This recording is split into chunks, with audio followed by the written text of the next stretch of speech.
This video is presented by newwoodworker.com. Having to cut several pieces all the same length is a common task for woodworkers and homeowners when they're making repairs. The jig we're working on here is based on a stock factory miter gauge. Add a few scraps of wood and this can be a very accurate tool. We start by putting the miter gauge in the miter slot and making sure that it's exactly square to that slot.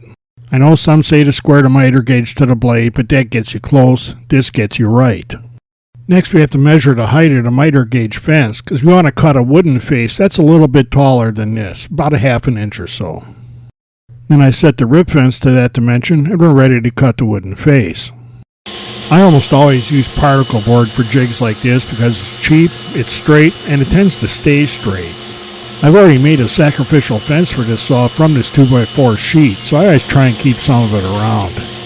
The workpieces this jig is for will be 27 inches long, so I'm going to cut the face at 30 inches. And then I'll cut that piece off and save the scrap because I'm always using this stuff for other jigs. Next I need to cut 2 blocks from this piece of scrap. I want them to be just a little bit shorter than the fence is tall. One of these pieces will be our stop block and the other one's going to be a spacer. The workpieces will have a 6-degree bevel on the ends, so I set that into the blade now. Then I can position the wooden face on the miter gauge and be sure that it clears the blade. And then I can screw the fence down to the miter gauge using the 2 holes in the face. Now we want to measure and mark where the stop block goes. When you measure this, the tape must be butted up against the blade, not at the end of the wooden fence. Now I can install the stop block using screws that I know won't come through its face. And I take the time to drill pilot holes so I don't split all the wood. And then I can drive the screws and the stop block is locked in place. I used to glue and screw these blocks in place, but now I just do it with screws because later on you might want to use this same jig for a little shorter piece. You can just move the block then.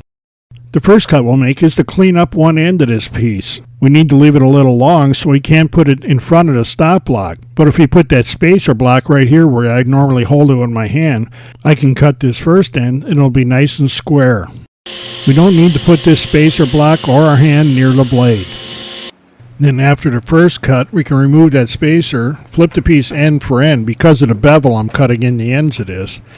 And now with it up against the stop block, I can make this cut and cut it to final length. And now it's just a matter of repeating the process. If you need to flip the pieces a certain way, as I do here because of the bevel, you might want to mark the pieces to avoid mistakes. Or just cut extras and don't tell anybody you made mistakes. And here's where you find out if you did it right, because this jig will cut all the pieces exactly the same unless you do something wrong. See, no mistakes, they're all exactly the same length. This really is a simple jig to make and use. It can be a big help in just about any woodworking shop.